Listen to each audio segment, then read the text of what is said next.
You know, it's really interesting. If you look at these documents about Chilean high schools, these liceos, you see that the main criticisms aren't really new. Mm, You know, they go way back. yeah, It's this idea that they're too encyclopedic, not focused enough, even elitist. right. And these criticisms go back to the early 1900s. Wow, the early 20th century. Yeah, imagine over a century of saying basically the same things. You know what's really fascinating, though? Despite over 100 years of this kind of critique, the desire for a liceo education has only grown. Right, And it's not just the traditional elite, right? right. You see middle and working classes, even families from very rural agricultural backgrounds, increasingly wanting access to this. Exactly. And that social demand was so strong, it even pushed back against the Pinochet dictatorship's vision in 1979, Mm-hmm. where they saw high school as this exceptional level Right, reserved for those with specific talents and the resources to pay for it. right. So despite the fundamental criticisms, the perceived need for liceo education remained strong. Yeah, and if you connect this to a broader view, right, Hmm. what it reveals is this fundamental tension. On the one hand, you have this constant dissatisfaction, Right. and on the other hand, an unwavering social value, even growing, placed on secondary education. It's a paradox we're going to unpack. Okay, let's unpack this. Okay. So for today's deep dive, we're focusing on a collection of sources dedicated to the Chilean liceo system, and in particular, a document titled El liceo en tiempos turbulentos, which I guess we could translate as the liceo in turbulent times. That's a good translation, Yeah. yeah. So you shared this material with us because you're interested in understanding how secondary education in Chile has evolved and what its current state is. Right. You probably want to understand how educational systems respond to societal pressures and what are the continuous efforts to improve them. Absolutely. So our mission today is to extract the most crucial insights about the Chilean liceo system over the past few decades. Oh. So its expansion, attempts at reform, areas of success, persistent challenges, and the diverse experiences found within different types of liceos. Right. So despite those historical criticisms, how did we get to where we are today? Well, for starters, one of the core points our sources emphasize is this paradox we mentioned. Okay. This massive expansion alongside persistent quality concerns. Okay. So the liceo system, it grew enormously throughout the 20th century. Yeah. And yet, as we move into the 21st century, Chile finds itself with this massified system that's often characterized by low overall quality. Right. It's that tension again, access for many, but questions about what that access actually provides. Yeah. This raises a big question, right? How do you address quality when you've successfully expanded access? Right. So the sources point to significant efforts to tackle this, Okay. the MEC media program in 1995 being a major turning point. Okay, so let's dive into MEC. This wasn't just one thing, but a whole wave of initiatives designed to shake up the system. Right. Like, what were some of the specifics? Well, it targeted teachers Okay. through these professional work groups, or GPTs, encouraging reflection and collaboration. And, they introduced a bunch more elective courses. Right. These ACLEs aimed at catering to a wider range of student interests. Yeah, I remember reading that they really tried to diversify what was on offer. Exactly. And they recognized the growing importance of technology, right? Right. So they introduced computer labs through the Enlaces program. Plus, each liceo received a Learning Resource Center, or a CRA, which was a real upgrade from the traditional library concept. Right. They also overhauled the curriculum itself. Right. With the 1998 reform introducing new objectives, contents, Okay. increased the Common Core, up to the 10th grade. Wow. Changed the structure of technical professional specializations, and even introduced that standardized SINS test in 10th grade. That's a big shift. It was a huge shift. Yeah. And if you connect this to a broader view, you can see a real push towards modernization and a more standardized system. Yeah. And it didn't stop there. The school day itself was extended with the Jornada Escolar Completa, or JEC, Okay. in 1997, meaning students would spend significantly more time at school. Right. So longer days, more activities. Exactly. And there were other specific programs, too, Okay. like Monte Grande, which encouraged innovation projects in a selection of liceos, and Liceo para Todos, which specifically supported the most disadvantaged schools. So a lot of effort was poured into reform. It seems like it. But what was the actual impact? Did all these changes lead to consistent quality improvement across the board? Well, here's where the picture becomes more complex.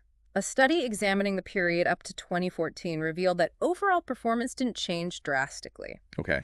However, what's fascinating here is that there was significant diversity in how individual lyceos fared. Okay, so some got better, some got worse. Exactly. The study found that about 23% of lyceos either improved their performance or managed to maintain already high levels.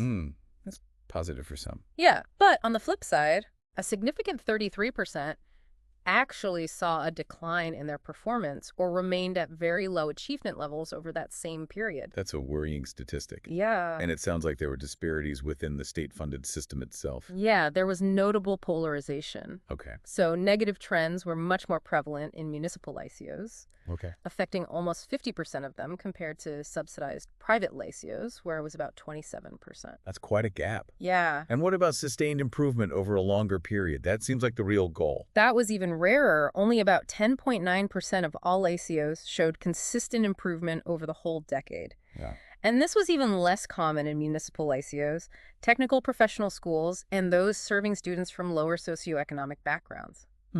Those are sobering numbers. They are. They really underline the persistent inequalities within the system. Exactly. And what's fascinating here is that the study also suggests these changes, whether positive or negative, were often driven by the lyceos themselves, operating somewhat independently. So a lot of individual effort, but perhaps less top-down guidance or specific policies targeting secondary education improvement. That's the implication. The sources point to a relative lack of specific secondary education improvement policies during the studied period. You know, a lot of the relevant policies were either earlier initiatives like the JEC, or more generic like increased funding through the CEPI. So the Subvention Escolar Preferential, that funding program. Right. And what about the Bicentenario program, which was aimed at recognizing and supporting high-performing schools? Yeah, the Bicentenario program, while important for the lyceos involved, seemed to mainly reinforce existing strengths of the participants, particularly their focus on academic achievement. So it wasn't necessarily a broad driver of improvement across the whole system. Okay, so lyceos were largely doing their own thing. Now, the sources also talk about the role of subject departments within these schools, which sounds like a key organizational element. Absolutely. Almost all lyceos organize their teachers into, specific departments by subject. Okay. But the impact and autonomy of these departments varied enormously. So in some schools, these departments are really central, but in others, maybe less so? Exactly. So in the most well-developed departments, teachers were collaborating on pretty much everything. Designing the curriculum, sharing teaching materials, discussing pedagogical approaches, proposing innovations, even creating elective activities for students. So really a great way to foster professional growth and share best practices. It sounds like it. Yeah, and these departments often functioned as professional learning communities, especially for new teachers, providing mentoring and induction. They also played a role in overseeing the quality of teaching, curricular coverage, and student assessment through peer review. Wow. Yeah. So moving on, another interesting point raised in the sources is this disconnect between lyceos and youth culture. So despite having close relationships with students, the schools seemed hesitant to really embrace contemporary youth expressions. Right. What's fascinating here is the seeming contradiction. On the one hand, you have educators who are clearly dedicated to their students, but then on the other, you see a suppression of youth aesthetic expressions and a limited acceptance of gender and sexual diversity. So things like fashion, music, even how students express their identities weren't always welcome. That's the implication. So the sources point to a prevailing paternalistic and sometimes even infantilizing approach towards students. So it's like they were acknowledged as future adults, but treated as teens needing tight control in the present. And what about student organizations like the student centers? You'd think they would be a key channel for student voices. Surprisingly, the study found that student centers generally had low protagonism in channeling student concerns within the schools, despite their significant impact in national debates about educational policy. That's kind of shocking. It is. These are the students directly experiencing the system. Right. It suggests a possible disconnect. So lyceos acknowledge that these young people will eventually make important life choices and participate as citizens. But their present treatment within the school environment doesn't always reflect that future role. The sources also highlight the problem of segregation within the liceo system. Yeah. and concerns about curriculum inadequacy, particularly in disadvantaged contexts. Yes, this is a critical point. Yeah. So lyceos serving disadvantaged communities disproportionately enroll students with lower prior academic performance, lower socioeconomic status, and higher levels of conflict. And it sounds like this segregation actually gets worse in secondary education compared to primary. Yeah, the evidence suggests that while social segregation between schools is similar at the primary and secondary levels, academic segregation intensifies significantly as students enter lyceos. That's worrying. Yeah. Because it suggests that the inequalities students bring from primary school aren't being mitigated in the liceo system. Right. And may actually be amplified, Exactly. potentially limiting their future educational and professional trajectories. Right. And the curriculum itself, how is that perceived? Well, the sources indicate that curriculum inadequacy is a major challenge, Well, especially in those disadvantaged contexts. In contrast, higher performing lyceos emphasized high-quality teaching with varied approaches, discussion, research-based learning, formative assessment, feedback, and active student participation. So a more engaging, student-centered approach in the schools that were doing better. Exactly. They used real-world relevant activities and focused on developing higher-order thinking skills, which made learning more meaningful and impactful. Now, despite these challenges, it sounds like there were some areas where lyceos did see improvements, particularly in terms of efficiency. Right. So most lyceos managed to reduce their repetition rate since 2005. Often quite significantly, going from double-digit percentages down to single digits. Yeah, and importantly, this wasn't done as a way to artificially select students and boost their average scores. Right. It suggests they were finding other ways to support struggling students. That's a positive sign. Yeah, and attendance generally also improved across the board. Okay. So there were some exceptions in terms of repetition rate reduction. Right. But overall, the trend was positive in terms of internal efficiency. The sources also delve into the diverse improvement trajectories of different lyceos. Right. It wasn't a one-size-fits-all story, was it? Absolutely not. So this Educational Performance Index, or IDE, which combines various indicators of school achievement, showed that most studied lyceos significantly increased their scores over time, often in specific subperiods. And were there any common patterns in those showing the most consistent success? Yeah. 5 lyceos stood out for either sustained improvement or maintaining exceptional performance across different socioeconomic levels. What's notable is that this improvement often predated the Bicentenario program, suggesting that it wasn't the sole driver. So these schools were already on a positive trajectory. And then another 6 lyceos showed improvements in shorter bursts, followed by stabilization or even slight decline. Right. So this highlights that sustaining improvement over the long term is a key challenge. Sounds like the kind of challenge that's also seen in basic education. It does. Now, you mentioned institutional restructuring as a factor. How did that play into these improvement paths? Yeah, major institutional restructurings were actually very common in the lyceos that improved, with only 2 exceptions. Interestingly, those exceptions were in small, less competitive rural areas, so suggesting that maybe external pressures could influence these bigger shifts. Right. And then in terms of what kind of strategies lyceos implemented after these restructurings, they often adopted relatively complex improvement strategies, many of which were supported by those education policies like the JEC, the SEP, and the PIE program, which allowed things like hiring assistant teachers, increasing planning and teaching oversight, and implementing more frequent learning assessments. And for the technical professional lyceos in the study, did they have specific areas of focus? Yeah, they tended to focus on curriculum redesign, upgrading their equipment to better reflect workplace standards, and strengthening their connections to the labor market. That makes sense, given their vocational focus. Yeah. Speaking of external connections, the sources also discuss the diverse relationships lyceos had with institutions outside the school system. Right. So technical professional liceos generally had strong links with the productive and labor sectors, facilitating information exchange and aiming for smoother school-to-work transitions through things like internships and work immersion within the liceo. Yeah, that makes sense, given their vocational focus. Exactly. Now, humanístico-científicos liceos, on the other hand, typically had more limited connections with higher education institutions during schooling, focusing mainly on preparing for that university entrance exam, the PSU. So academic and professional insertion was generally seen as a future event after graduation. But it sounds like there was a shift. Yeah, a common trend for both types of lyceos was this increasing importance of establishing connections with post-secondary education institutions. Right. So providing pathways for students after they finish liceo. Resource availability is always a key factor in education. So how did increased funding from the JEC and SEP impact the liceos in the study? Well, the increased resources definitely had a tangible impact. Okay. So it enabled infrastructure improvements and investments in equipment and materials. Right. Although this was often tied to maintaining enrollment due to the voucher system.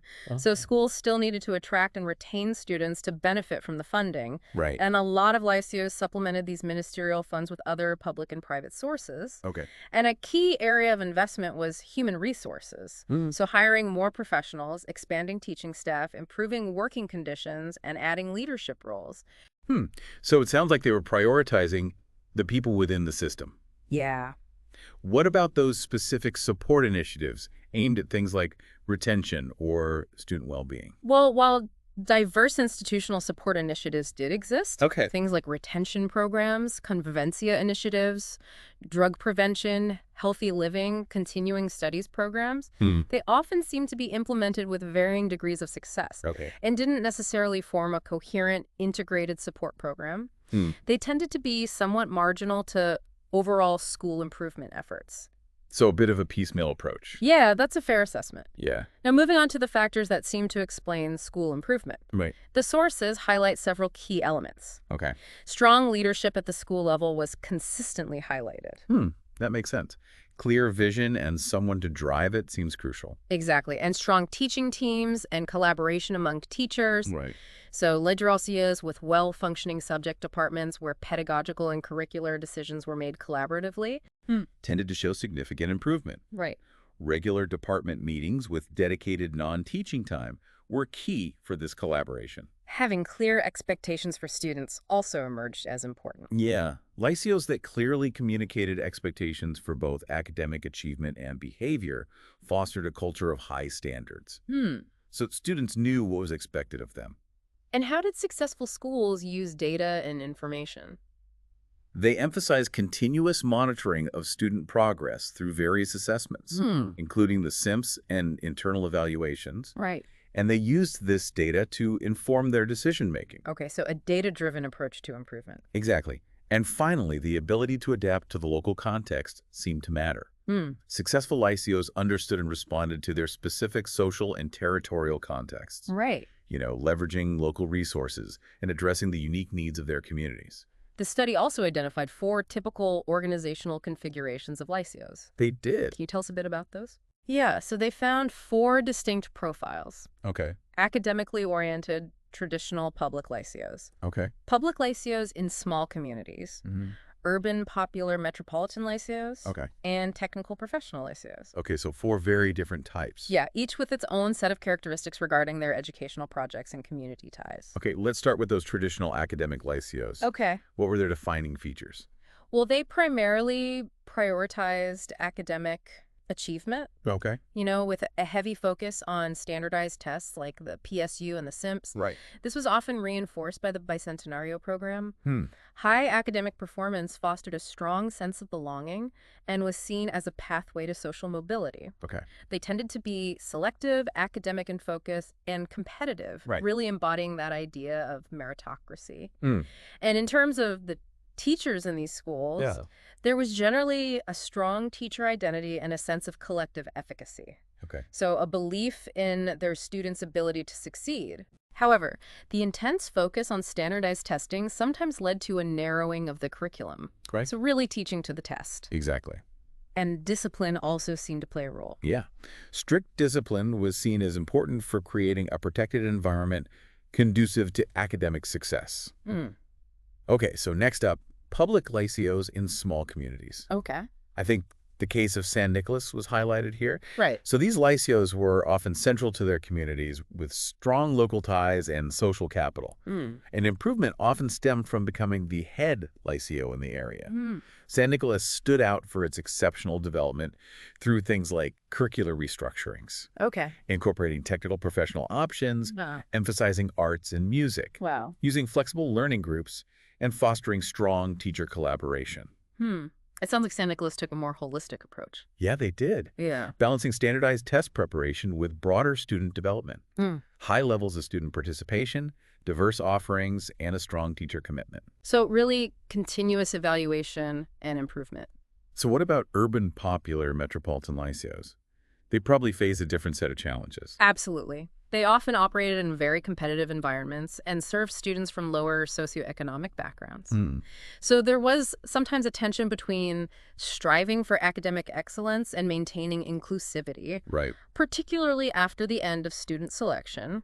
Teacher workload and addressing diverse student needs were major concerns. And the teachers in these settings. Well, professional autonomy was highly valued, Okay. which sometimes led to friction with administrative bodies. And extracurricular activities played an important role in fostering a sense of belonging for students. And finally, the technical professional lyceos. Right. Their focus is obviously quite different. Yeah, they prioritize technical education aligned with labor market needs, building strong ties with industry for curriculum relevance and internships.